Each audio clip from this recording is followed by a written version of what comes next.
परमेश्वर के धन्य नाम की महिमा हो। प्रभात मनन के सत्र 1328 में आप सभी का बहुत ही विनम्रता के साथ स्वागत करता हूं। आइए आज का मनन के लिए हम पढ़ते हैं पहला तीमुथियुस अध्याय 3 पद 6।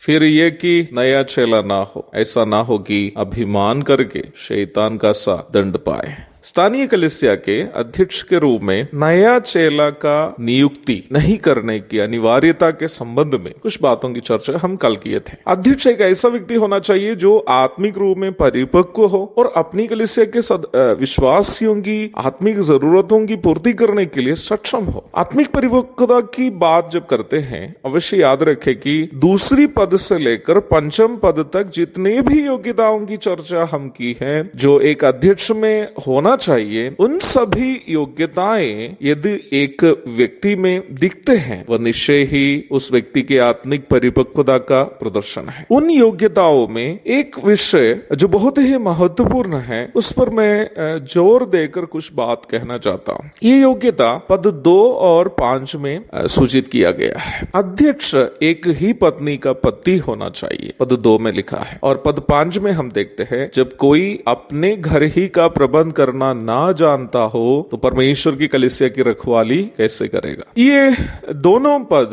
मेरी समझ से कलीसिया के अगुवे शादीशुदा होने की अनिवार्यता की ओर इशारा करती है। वैवाहिक जीवन के संबंध में यद्यपि कई प्रकार की धारणाएं लोगों के मन में तो है ही, किंतु बाइबल की परिप्रेक्ष्य में वैवाहिक जीवन का सबसे बड़ा लक्ष्य यह है कि प्रभु यीशु मसीह के पवित्रता की ओर परिपूर्णता की ओर प्रभु यीशु मसीह के पवित्रता की परिपूर्णता की ओर बढ़ने में पति पत्नी की और पत्नी पति की मदद करे।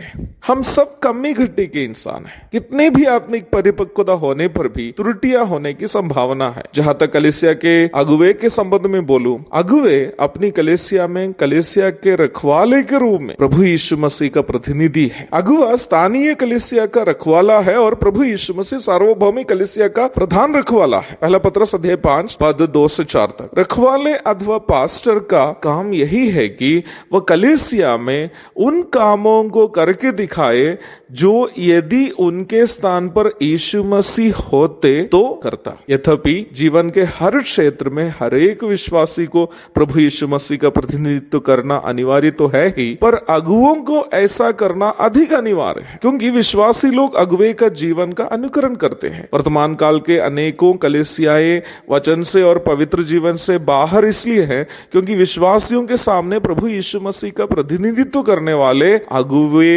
बहुत ही कम संख्या में हैं या ना के बराबर है। कई बार हम अगुवे भी इस बात को भूल जाते हैं कि विश्वासियों को भाषणबाजी करने वालों को नहीं बल्कि आदर्श लोगों की अनिवार्यता है। पारिवारिक जीवन एक ऐसा अनोखा संस्थान है जिसमें पति पत्नी को और पत्नी पति को दूसरों के सामने आदर्श बनने के लिए मदद कर सकते हैं। इस संबंध में मैं अपने जीवन से एक उदाहरण देना चाहता हूं। मैं उस समय बिहार के मोतीपुर की एक कलीसिया में संगति कर रहा था। उस कलीसिया के शुरुआत के सदस्यों में से एक होने के कारण बिल्कुल जवान होने के बावजूद भी उस समय कलीसिया के प्राचीनों की सभाओं में भी मुझे निमंत्रण दिया जाता था। ये घटना घटते वक्त मेरी शादी होकर कुछ महीने ही हुए थे। प्राचीनों की सभा में एक विवादास्पद विषय पर चर्चा चल रही थी, पर मेरी परिप्रेक्ष्य में मुख्य प्राचीन, जिनको मैं भी अंकल कहता था, एक कड़ा निर्णय लेने से हिचकिचा रहा था। मुझे ये देखकर बहुत गुस्सा आया। मैंने प्राचीन साहब का मजाक उड़ाने के लिए एक बाइबल पद सुनाकर मीटिंग से निकलकर मेरे डेरे की ओर चला गया। ये तो भी मैंने जो कहा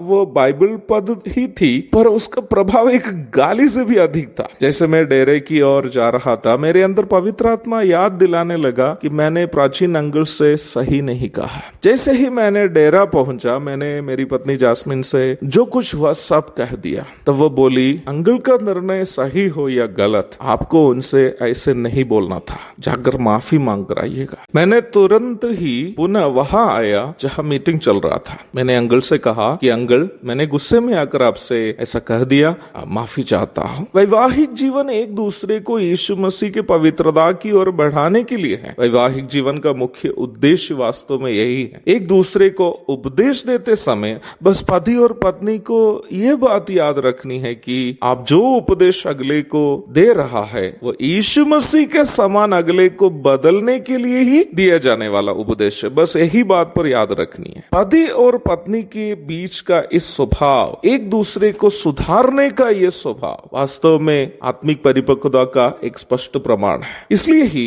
कलीसिया के अगुवे के रूप में चुना जाने वाला व्यक्ति अवश्य शादीशुदा होना चाहिए और उनके पारिवारिक जीवन एक दूसरे को प्रभु यीशु मसीह के समान बदलने के लिए प्रेरणादायक भी होना चाहिए, क्योंकि कलीसिया के अगुवे की मुख्य सेवकाई 2000 वर्ष के पूर्व मनुष्य रूप में जीवित प्रभु यीशु मसीह को वर्तमान काल की कलीसिया के सामने अपने जीवन के द्वारा प्रस्तुत करना है। कलीसिया के सदस्य यीशु मसीह को नहीं देखा है, परंतु पास्टर यीशु मसीह के बारे में उनको समझाते हैं, अगुवे समझाते हैं, राजीन समझाते हैं, सुसमाचार प्रचारक समझाते हैं। 2000 वर्ष के पूर्व जीवित प्रभु यीशु मसीह को कलीसिया के सामने जब अगुवे लोग समझाते हैं, याद रखनी है अगुवे को अपने जीवन से यीशु मसीह का प्रदर्शन करना है। इतनी बड़ी सेवा एक नया विश्वासी या एक नौजवान व्यक्ति के लिए करना आसान नहीं है। इसलिए ही अगुवे के रूप में एक नया चेला को, एक नया विश्वासी को, एक नौजवान को कभी नहीं चुनना चाहिए। एक और शुभ दिन की धन्य कामनाओं के साथ आज का मनन का मैं यहाँ पूर्ण विराम करता हूँ। प्रभु आप सबको आशीष दे। आमीन।